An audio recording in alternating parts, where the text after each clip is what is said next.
Hello and good afternoon. My name is Martin Cowart, and welcome to Noonday Meditation and Contemplative Prayer Power Hour, where we have been gathering every day, Monday through Saturday at noon, to love and support each other through this pandemic. There is no time like now than to fall into the desire for connection to others. This noonday meditation is a sanctuary, a refuge from all of the drama that is in our lives and in our world today. It can be overwhelming at times and so easy for us to fall into. Well, there you go. Hello, Vincent. I'm so glad you're able to join us today, Dr. Vincent. Nice to have you here. It's been a while. It's a rainy day here in northern New Jersey, and I guess it's probably pretty much the same way over in Manhattan. And what a joy to see you here on my lead on my live page. Glad you're here today. I'm having a hard time getting words out today. My mind's like, I haven't done this in a couple of days. I've had a few days off, so it's been like my mind's a little stuck on Monday. Yeah, it's been too long. I'm so glad you're here. I so much more. Please add and please comment along the way. We're talking about reimagining generosity. Oh, there's my dear friend Audrey. Oh, there you are. Now that I've got some people joining me, I'm kind of waking up. My brain's beginning to work again. I can begin to talk. So good to see you.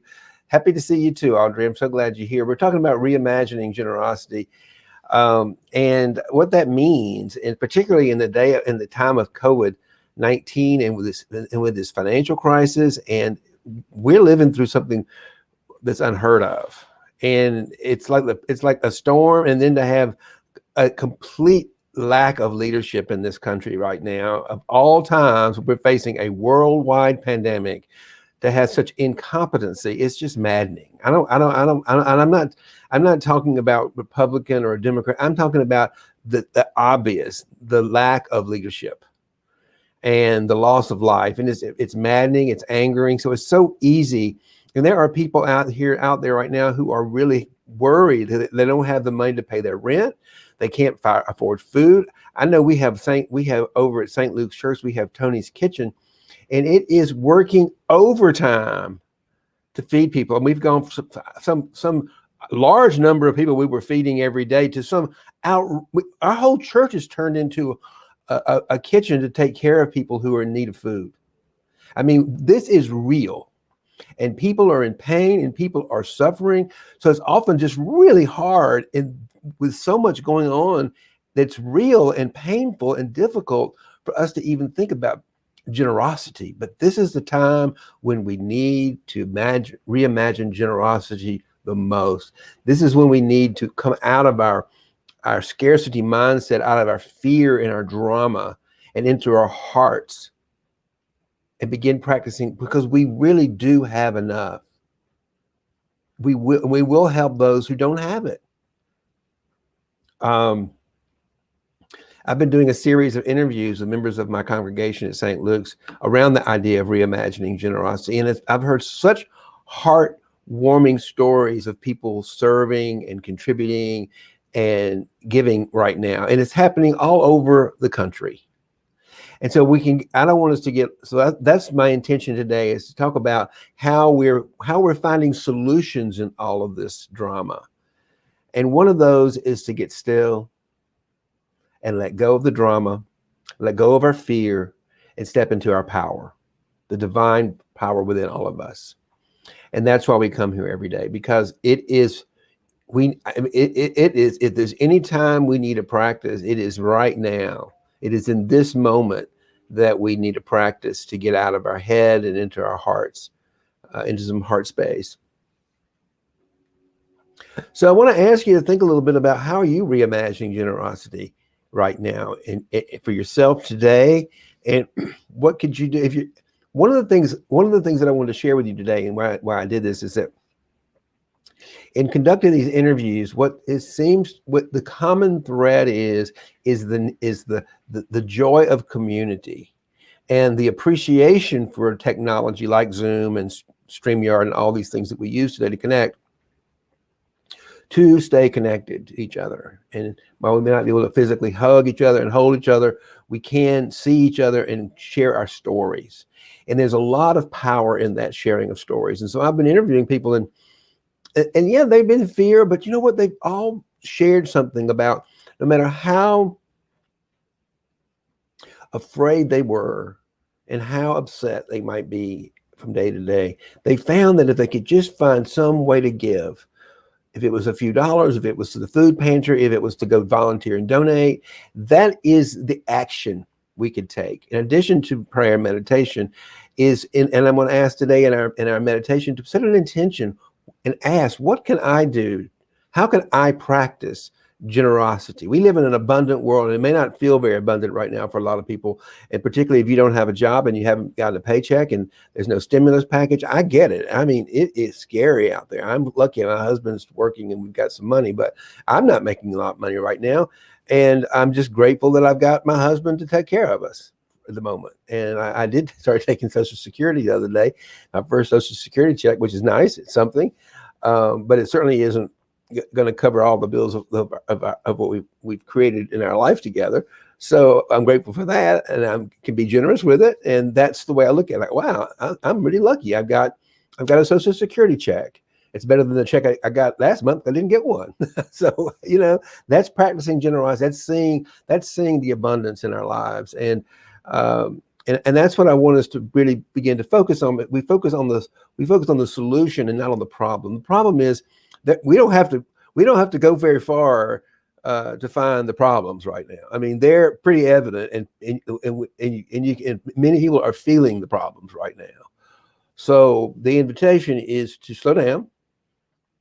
And today I want you to think about, what could you do to be generous? How can you practice generosity? How could you find ways to be? Because what it does this is the common theme I get from people, and it's my own experience myself, is that when I can practice the art of kindness, when I can be generous from my heart without any quid pro quo. There's a big difference between practicing generosity out of kindness and giving people something with some kind of expected return, a little quid pro quo. That's not generosity. That's I'm going to give you something. I'm going to be nice in order to get something back. That you have to wait for for what you think is going to make you feel better. But generosity, practicing the art, is an immediate transformation within us. The minute you do it, in the act of doing it, you'll know it's real, because you'll feel the transformation inside yourself. You will feel the freedom of abundance wake up inside you. And that's what I just want to talk about today and make you aware of, so that you can begin, if you're stuck in this fear of not enough, and how you're going to get through this, and the fear of the unknown. I get it. I understand. But what can you do? You can still let go of that in this meditation today. Let it go with intention. Say, I am going to, with intention, ask the divine, however you talk to the divine. I call her Joy the Wise Woman. I'm going to say, Joy the Wise Woman, hey, Mindy, how are you doing today? Good to see you. I was wondering where you were. Is it raining up there in Vermont? It's raining here in northern New Jersey today. It's kind of a gloomy, rainy day, which is fine. We need the rain. We need the water. But it cheers me up to looking behind me and see this wonderful pink room and coral room and lights and stuff. So yeah, it's like in all of this, we can become lights. We can become lights. Acts of generosity open up our hearts, and then we become beacons of light in the darkness. That's what we come. And St. Luke's, which is the church that I go to in Montclair, I was saying earlier, has this gigantic food pantry, a food kitchen that's been it's been very active for years, but since COVID-19, it has just exploded, and it is just huge in what we're providing in people volunteering.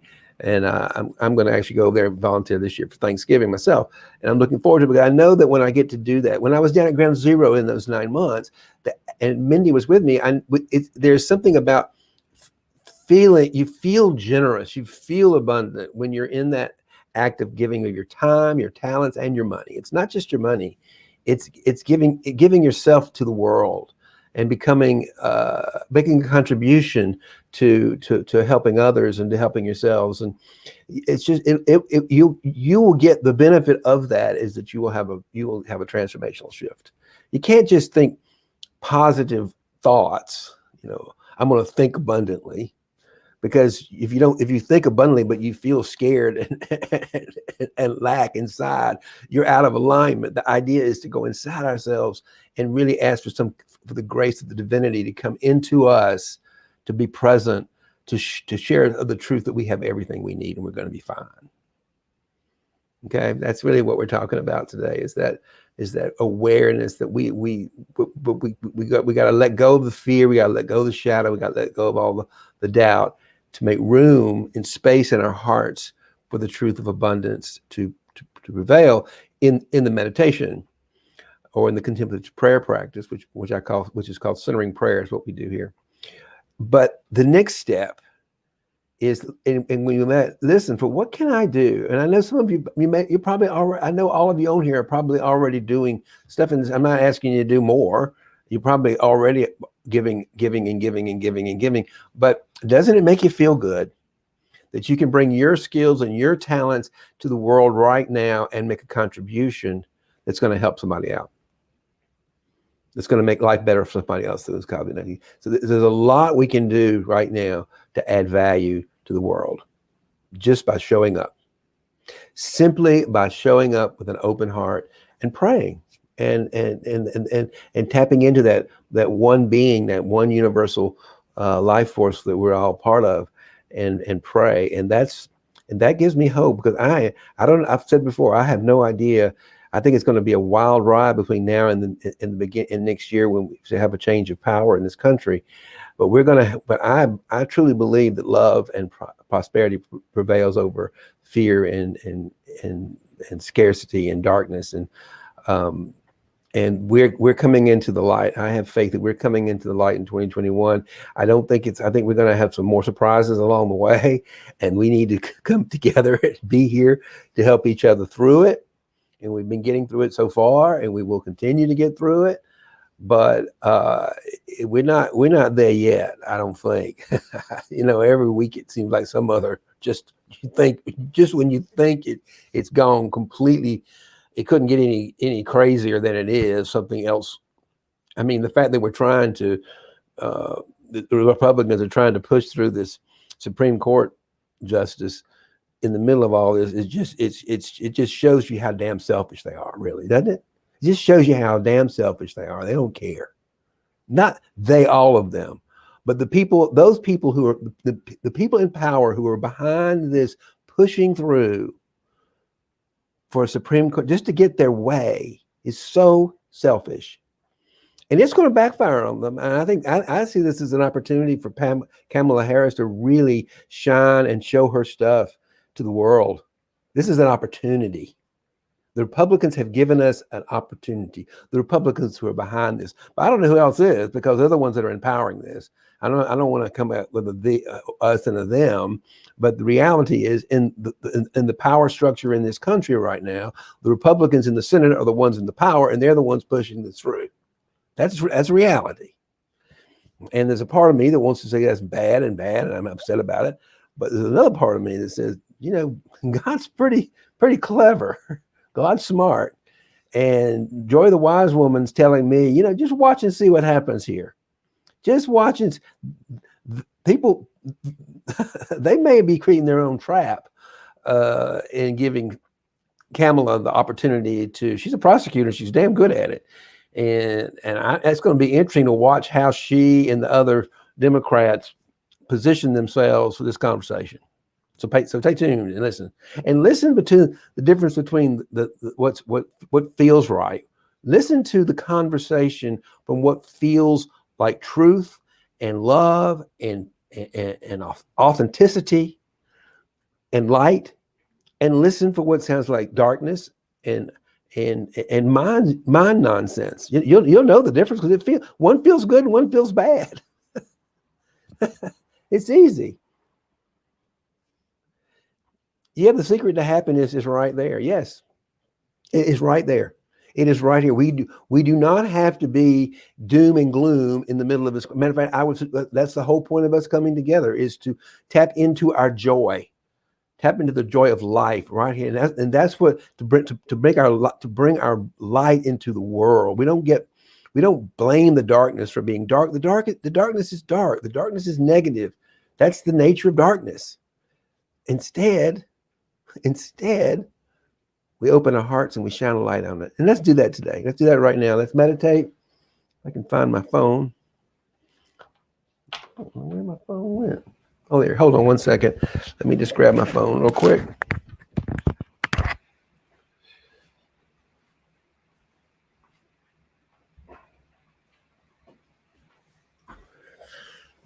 I normally have it right beside me, but it's Monday, and I'm just not quite pulled it together yet.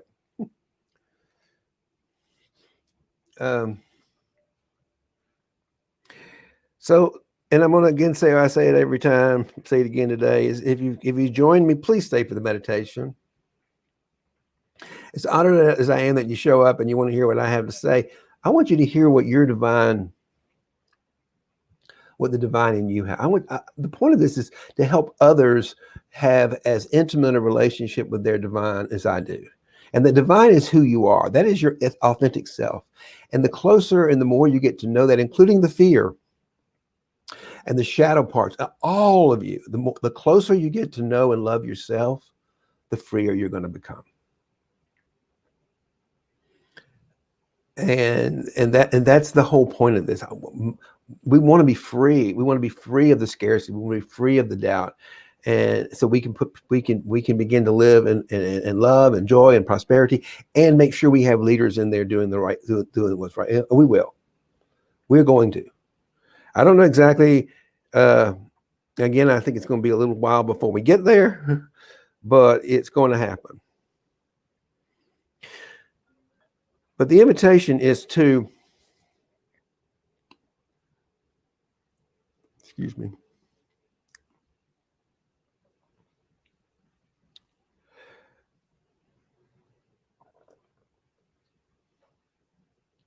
So we're going to start today, I love to start with, just raise your arms up in the air. Just move around a little bit.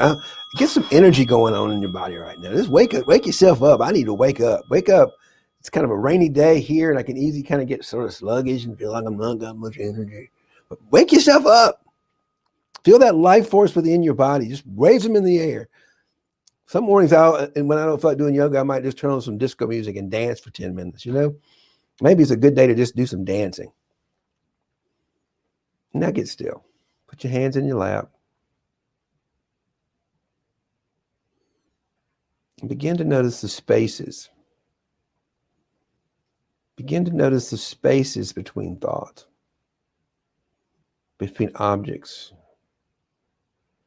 And with intention, begin to let them go. Step back and observe the thought as thoughts. You're not the thought. The thoughts just come and go like clouds. Just allow them to come. And with centering prayer, what happens is the thoughts come up and we drop them. The thoughts come up and we drop them. So we start out with all the thoughts that are in your head, all the opinions, all the judgments, all the stuff.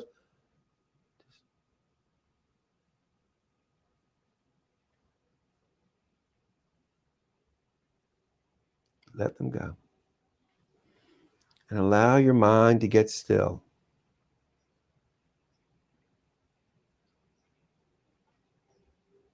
And listen. Listen to the spaces between the sounds. Listen to the stillness before the thought and after you drop the thought.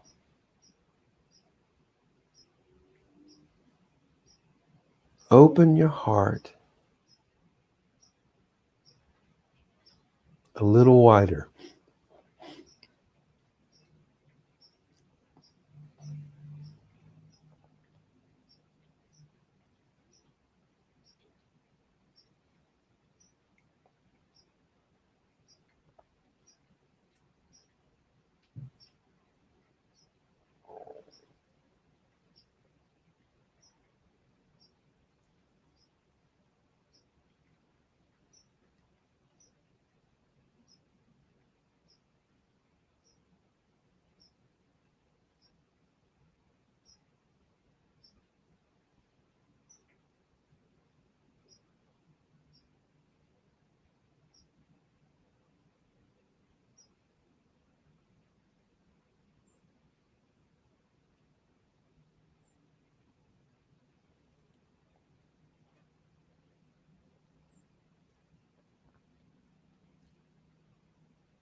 Allow that bell, that interval bell, to wake up any thought trances you might be in,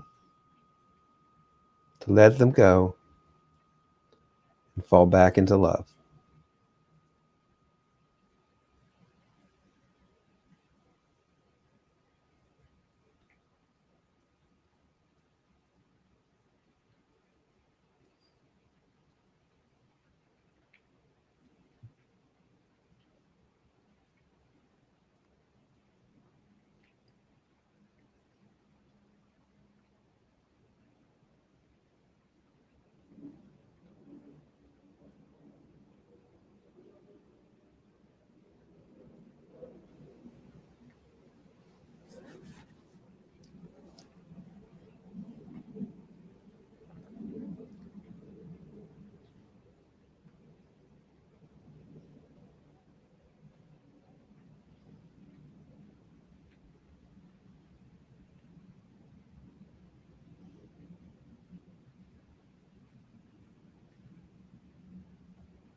Allow the sound of the bell to wake you up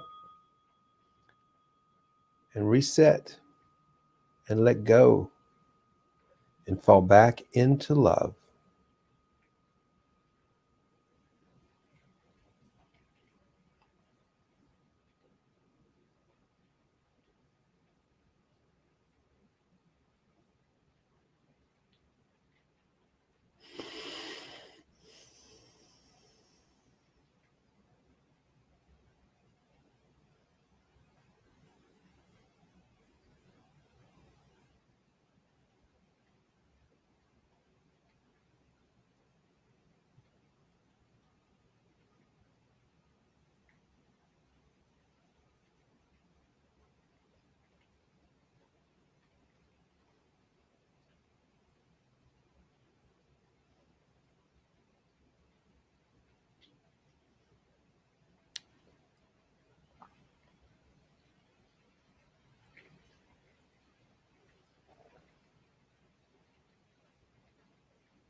One more wake up.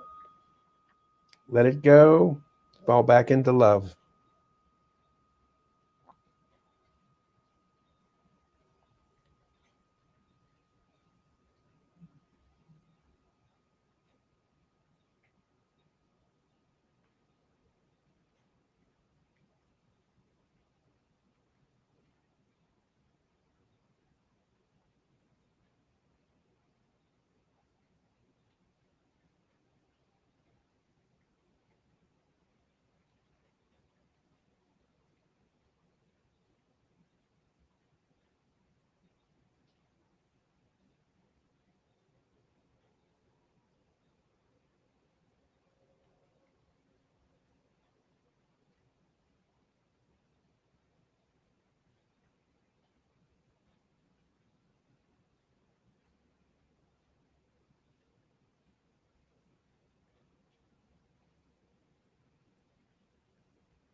Hey, Jay, you're welcome. Thanks for being here. Thanks for showing up today. Glad you could join us for meditation and contemplative prayer,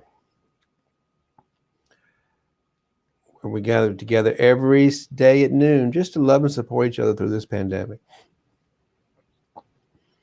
A refuge, if you will, a sanctuary to open our hearts and share our stories and let go of the drama. God knows there's a lot of it. Anybody want to add some comments before we depart today? I always love to hear from what's going on in your lives and what you're learning. Maybe what you're discovering about generosity during COVID-19.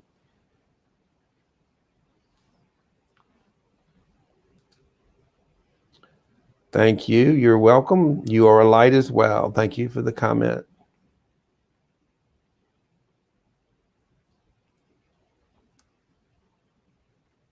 Thank you. I know you're a medical doctor on the front line, and you are a light, I'm sure, to the patients you serve and the people in the hospitals you work with.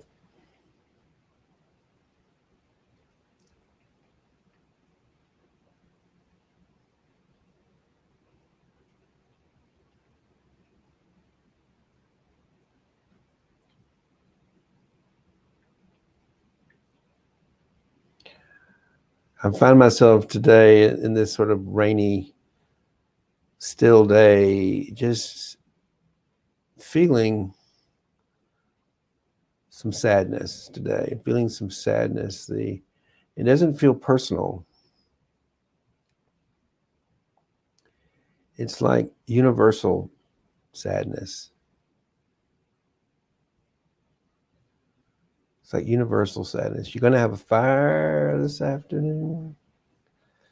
Oh, good. In your fireplace? Yeah, it's a nice day for a fire. Yeah. It can be a nice day for a fire here too. We have to rearrange our living room for winter. We haven't done that yet. We put the sofa in front of the fireplace during the summer, and then move it around during the winter. But fires are nice. We have an outdoor fire pit too. We've been burning some. Yeah, something about fires just take off that. Yeah, I know that the feeling of yes, that's what I'm feeling. I'm feeling the sort of it's like not personal, but I'm just feeling this sort of, and I've had it probably throughout most of COVID. It's just sort of a low grade sadness. I don't know how else to describe it. It's like sadness. It's not fear. It's just being able to feel sad, and it will pass. But it's there. It's present, and that's what's here. Losing people we love and seeing on the news that 215,000 people, Americans, died. It makes me sad. It makes me angry and sad, quite frankly. But more than angry, once the angry, under that, it's just sad. It's sad for the families. It's sad for the loved ones. It's sad for people to have to end their life that way, alone in a hospital. It's heartbreaking. It's sad. Yeah, it will pass. And it's okay to feel it when it's here. Allow it to pass through and expand us a little bit. Expand us a little bit. Yeah. Well,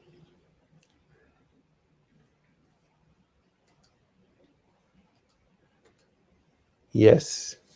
Yes, yes, yes. Yes, we are here. We're all here together. We're going to get through this together.